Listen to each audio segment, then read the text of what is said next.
Hi, good afternoon. Welcome to the marketplace. Coming up, inflation for the month of March 2024 sees a sharp increase to 25.8% from 23.2% recorded in February.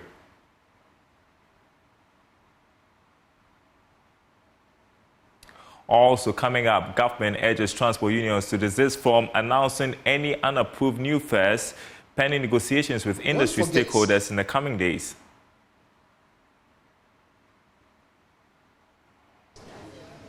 In this country, fuel prices have gone way up to 23 Ghana cedis before. Now, at the time that the fuel prices were 23 Ghana cedis, the lorry fares were even lower than they are right now.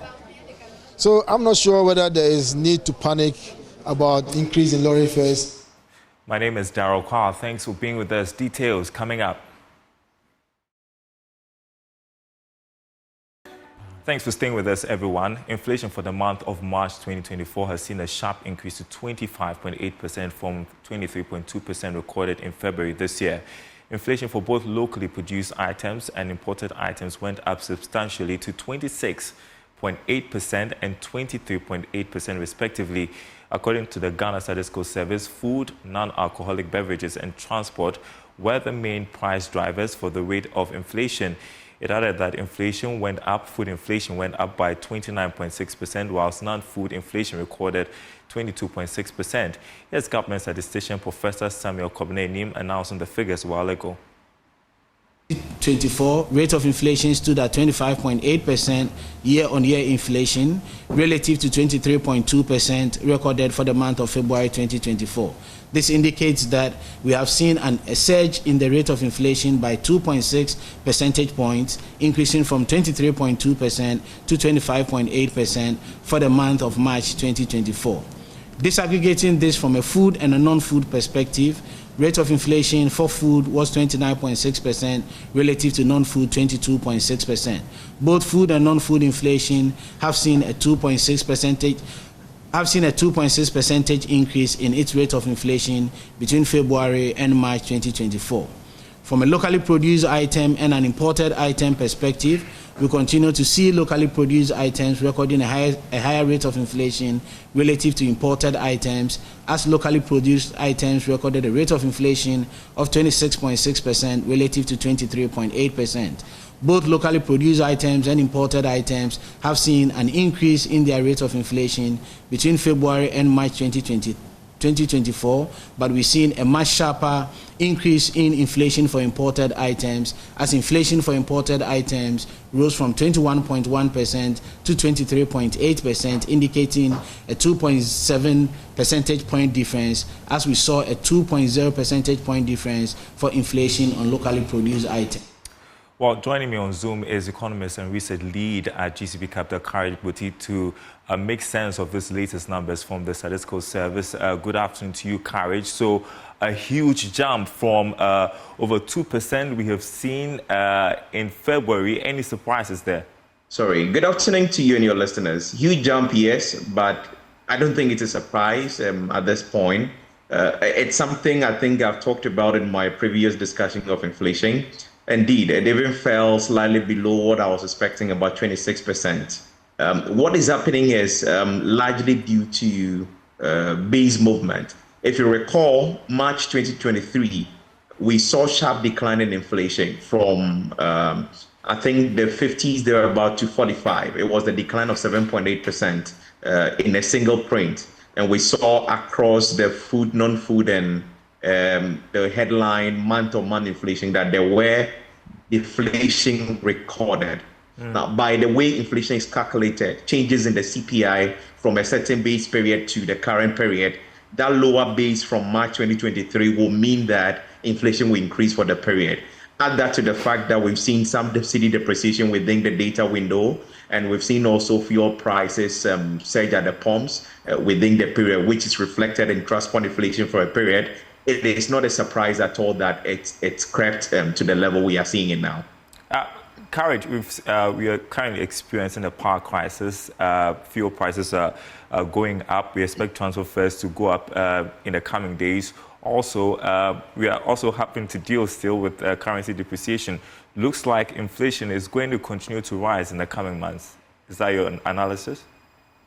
Well, so those are risks to the outlook, which we must acknowledge will be the case. If you realize all the factors you mentioned do not only have their direct effect, they also have their second round effect. For instance, transport fares. We've already seen not increases in transport fares per se, but we've seen transport inflation go up, and it's reflected in the fuel people are purchasing and all that. GPRTU, I believe, will respond soon with some increments that they are touting. Those would have both direct and indirect impact. It would affect the general pricing of goods and services on the market. CD depreciation, yes, I think there is returning some sense of stability within the last week or so, and in this week we are in now, partly due to the inflow from the World Bank and maybe the other factors that may support the outlook going forward. And of course, the Monetary Policy Authority stance on inflation and cash reserve ratio may also play a role in supporting the inflation out, in fact, currency outlook maybe going forward. So there are risks which will pose threats to the outlook going forward, but there is also the pull factor or the support factor. Generally, the base drift will continue, this time in a favorable way. And so the expectation is that these pressures we see now will moderate any anticipated decline in inflation. So there could be decline from April going forward. From the simulation I'm doing, we could begin to see some declines from April, but not as much as would have been, but for the price pressures we are seeing now. All right, that's some maybe good news to consume at this point, but the World Bank early this week raised concerns about rising inflation, how that could potentially impact on our economic recovery. How seriously should we take this warning? Well, and I think that is what the Bank of Ghana has been trying to do with everything they've done so far. It's not popular. The policy rate still at 29.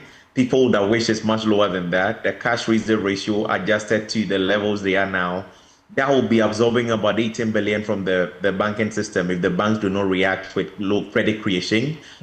Those are shocks to the banks and all that, but they are the necessary bitter pill we need to take now to ensure inflation is firmly anchored. We have the threats from the global side, right? Crude oil prices surging, the Suez Canal attacks, the bombing of refineries in Russia and all of that, affecting both supply side and the shipment, which are reflected in the higher prices we're seeing. In fact, the most projections are showing prices around $100 per barrel for the remainder of the year. These are all shocks to inflation that needs to be monitored. And that is why both on the fiscal side and on the monetary side, there must be that coordination to try to get inflation sustainably low. The Bank of Ghana is taking the necessary step. We are now hoping for the government of Ghana in an election year and giving all that is at stake to also remain disciplined and steadfast in the fiscal consolidation drive. When we bring those two elements together, two sides of the equation together, and support it with growth in the real sector, which the Bank of Ghana is trying to achieve with encouraging credit growth, then we could contain inflation pressures. But otherwise, there are risks to the outlook that may threaten even a reversal from the trend we are seeing currently. Let's dig in a bit on the Bank of Ghana's moves, because you mentioned it. I mean, the increase of the cash reserve ratio for the banks to help tame inflation and also currency depreciation. I know there's been a lot of concerns raised by the private sector about how that impacts on lending. But how soon do we see this reflect on its impact on inflation? Well, its impact, so the policy took effect from 1st April, beginning of this month, and the data window for April inflation ends in the first week of April, really. So in terms of impact, not much in April, but probably from May. The withdrawal of 18 billion is significant, right? And it will play a role in the level of liquidity on the market. It also has the added potential of stimulating FX sales from those who are holding it, because what this has effectively done is tighten GHS liquidity conditions in the banking system. And so for those who want CD liquidity and may not immediately have, because they are stuck with the Bank of Ghana, they would want to sell their FX to generate liquidity. That would help also improve the FX liquidity conditions on the market, really. So its impact on inflation, I believe, will be maybe fully felt directly from April, but then the impact of these things are staggered, they are lagged, and they are realized over time. So it won't be instantaneous, but from May inflation, we'll begin to see it trickle in all the way into the latter part of the second quarter. Yeah, and so we have seen the monetary steps being taken by the Bank of Ghana. On the fiscal side, what should the government be doing right now? Well, more of the same things we're doing now. If you are aware, the IMF team is in town. From my reading of the data, the quantitative numbers, reference numbers for end year 2023, it appears most of them are broadly on target from what we've learned from the Bank of Ghana's latest data release, really. Most of the data on target. The structural reforms and the indicative targets are what we do not have adequate information as to where we are with that. And we don't know whether completing the external debt restructuring will be tied to a successful completion of the second review. So all of these are up in there, but more of these keep the fiscals in check. And I dare say that there is the temptation to overspend in an election year, but the stakes are much higher. The extent of damage we are trying to correct, and then the consequences of not complying. Not only do we have this review going on, there is another review later in the year, which is expected to be completed by November, just ahead of the elections. Right. How those come out and whether we successfully complete those or not has a lot of implications for where the elections will go. And so it's even in the interest of the current government, if they are minded to win the election, to try to show good numbers at half year and later in the year. And so more of the same as we've done in 2023, more of the same, ensure the stability, ensure the consolidation is on course. And when we do that, we can also contain the inflation risk. I don't think I've had the opportunity to ask you how you think the review would go. Already there are issues coming up about our revenue gap and all of that. What do you think will be the outcome of this second assessment of our program?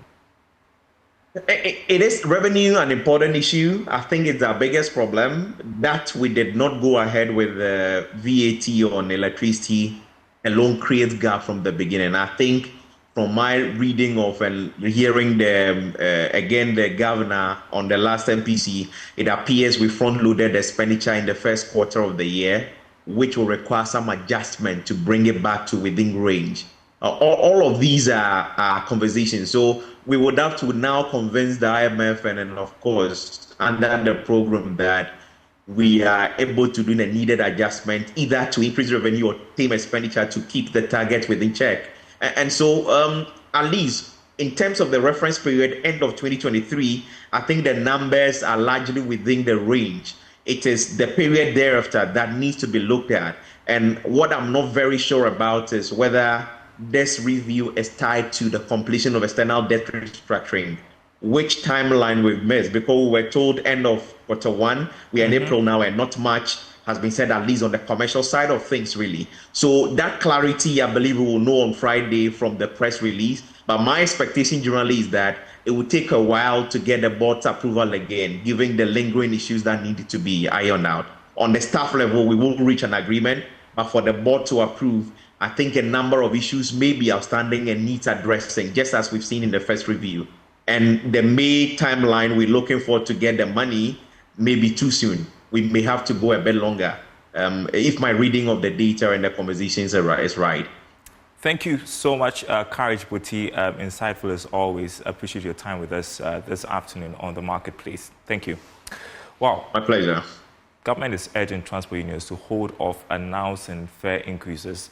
Deputy Minister of Transport Hassan Suleiman Atampoli says negotiations with industry players are underway to determine a fair price for both transport operators and passengers. Tampoli spoke with Joy Business at the Ghana Exim Bank Tuesday market in Accra. I don't know where these fuel prices are going through the roof is coming from. Don't forget, in this country, fuel prices have gone way up to 23 Ghana cedis before. Now, at the time that the fuel prices were 23 Ghana cedis, the lorry fares were even lower than they are right now. So I'm not sure whether there is need to panic about increase in lorry fares. This current pricing window, petrol was supposed to go up by about 3% and diesel was for about 1%. So I'm not sure there is need to panic because there's no need. And the price of petroleum product is done transparently. You don't need to even wait for MPA to announce. You can check it up on your own. There are websites that will give you prices of petroleum products, and you can compare with Ghana, Togo, Benin, Nigeria, La Côte d'Ivoire, Burkina Faso. You can always compare, and you recognize that ours is not the highest. Ours is by far one of the least in the West African sub-region. So there's no need to worry about this. All right, you're watching The Marketplace. Time to check the latest tech headlines. Joining me for Let's Talk Tech is lead for Eyes of Africa, Henry Kobler. Good afternoon to you, Henry. So I want to start with this story about Ghana and the Republic of Benin announcing plans to implement free roaming between the two countries beginning the 1st of July. This is expected to lower roaming costs for customers in Benin and Ghana. Henry, how significant is this and how beneficial would it be for both countries? Good afternoon, Daryl. So this is a good milestone, I think, being able to achieve for both countries. This is what we've been actually looking up to in terms of regulations and in terms of policies to basically make sure that the citizenry is sort of benefiting from certain policies that could help us. I mean, relative when we're coming into the ECOWAS framework, I think that some of these practices with regards to telecommunication, money transfers and all of that is very important that we basically have some of these level agreements coming in place. And I think that it's a good milestone. I'm looking at being able to impact people that basically run through these countries. I mean, there's no reason why you have a neighbor and then the roaming services cost is really off the roof. And so if we're having such a milestone, I think that it makes sense enough. I'm looking forward to it being able to transcend with other countries, especially going through to Nigeria, because there's a lot of connection from Ghana to Nigeria as well. Great. Next headline, Canal Plus formally offering $2.9 billion to acquire MultiChoice. They are the owners of DSTV and GoTV. I want to first start off with how MultiChoice is faring on the market and how strategic this acquisition would be for Canal Plus. It's dicey. I mean, with cable TV coming in place, I think that based on my observations, I'm thinking that football is still running more of cable TV's viewership, and so cable relatively is looking at still tapping into that sense, and also being able to provide more affordable cable TV for viewers as well. And for me, I think that there's still quite a lot of competition that's coming into play, but there's still some level of room to play around in the market. I mean, there are those who believe that cable TV is nearing its death. And so we've heard Canal Plus also talk about how this could potentially fend off competition from Netflix. How feasible is that? It depends. I mean, generally, I'm thinking that there's a lot of R&D that's sort of gone into this acquisition that they're making the offer for currently. I mean, to really be looking at making that amount in place. I think that they've done some level of research work, and I'm thinking that cable TV is already not just doing cable TV now, because now I've seen MultiChoice's mobile application being very vibrant and being able to roll in quite a number of people. And so I'm looking at some level of innovation coming in from there, where people could still watch some very good viewerships in terms of channels on mobile as well, because it's when you're taking Netflix, it's relatively just looking at movies, but I'm thinking that it's not just about cabling, but it's also about the innovations that they could put in place in terms of their mobile application and how it could still give a widespread of viewerships directly on phones and tablets as well. All right, let's turn to the fintech space. ZPay has raised $40 million equity for expansion. What do we know about this story? So I think that, first of all, congratulate Andrew for a very good work done. I mean, they've been very vibrant within the fintech space, being able to cut across major African countries as well, and being on the fast track in terms of instant settlement of remittances on mobile wallets within Africa and even in the Caribbean. I mean, they've done quite a good work in that regard. If you're looking at how much they've been able to push in, I mean, last year they were able to do almost about 10 million in terms of remittance settlement transactions, which is actually worth almost about 3 billion in value. And that's a huge hallmark for a country, for a business that's still growing. And what I basically know of this transaction particularly is that it's more of Pan-African investment firms coming together to basically be able to raise $14 million for the business in question. And again, it's for me, it's more of an excitement because it's now African countries being able to invest into the companies. I mean, Africa 50, Oyoko, Injaro, Verdant Capital, I mean, all of them coming together to raise 14 million for ZPay. I think it's a good one for them. I'm looking at how they could cut across more African countries and make seamless payment systems and also remittance systems across the African continent easier. Yeah, and we know that ZPay faced a setback of a sort when it was suspended for certain breaches. Was it the latter part of last year? What would you have to say about how they have recovered from that?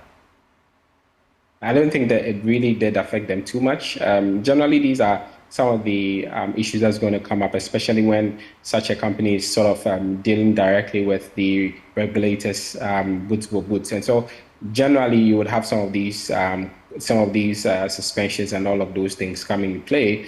The regulator is really strict on foreign exchange. And so generally, when you're dealing with remittances, there are always going to be some strict guidelines that you sort of need to follow. I think it becomes a learning path for them rather than being on the low with it. And I think that they basically will learn their lessons and be able to put in a lot more checks in place to be able to make sure that the remittances across African wallets gets to be way better. I think that it's giving them a template to deal with because, again, they are now looking at more African countries. And so it becomes a much easier boot for them to deal with their own regulators here before they actually get out there.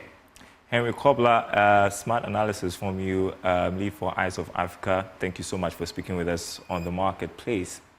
Well, finally, we've got a story on Eid, well, ahead of Eid, because Muslim professionals, had the iftar where they break the fast and had a conversation.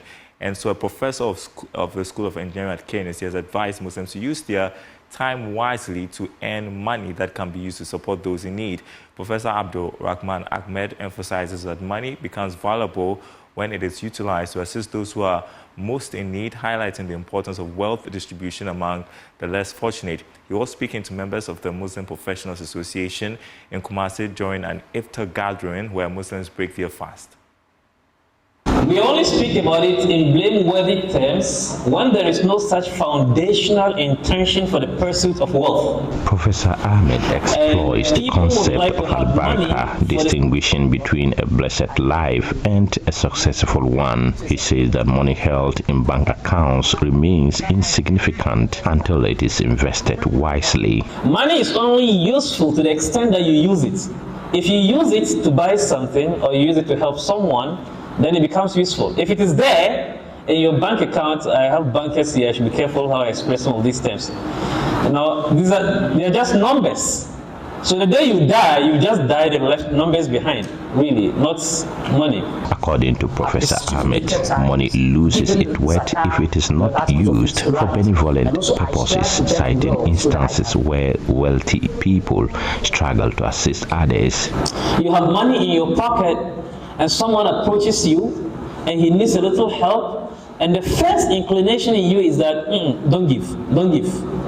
And then you obey this dictate of your nafs and you don't give. Why? Why is that the case? Treasurer of the Muslim Professional Association, Rabiatu Kamal, regards Professor Ahmed's advice as a compelling wake-up call. She believes his insights will serve as inspiration for their community to contribute more generously and to express gratitude for the blessings bestowed on them by Allah. I think what the professor has said is just a wake-up call to us, and the fact that when we make money, we should try as much as possible to also give out. So I quite remember sometimes you see that the love for money prevents us from giving. But as he said, if you don't give, it means you don't appreciate what Allah has given you. Because in most instances, we serve as a channel. When Allah has given you the money, you are just a channel to give the money out.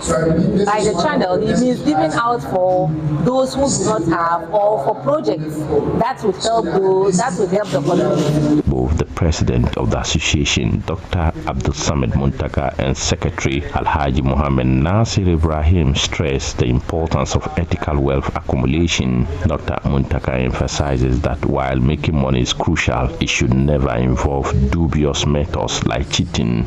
Making wealth, in my opinion, is good. But how do you make the wealth? Do you make the wealth by cheating? Do you make the wealth by going for anything? I mean, cocaine dealing is easy. It is the quickest way to get money. Doing rituals is a quick way to get money. But what is the end of it? At the end of the day, are you looking for salvation or you are looking for wealth? The life of this world is short. Nobody knows when they will die.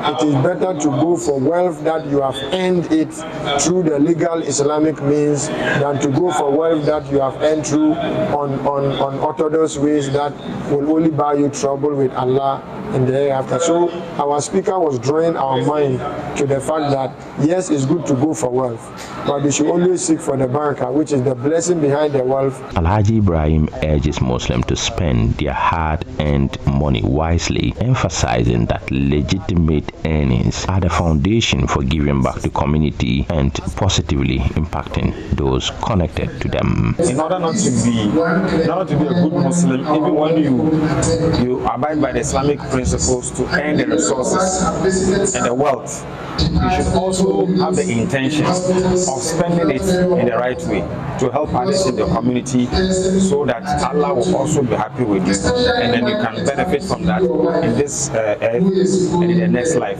A report by Mohammed Nuruddin.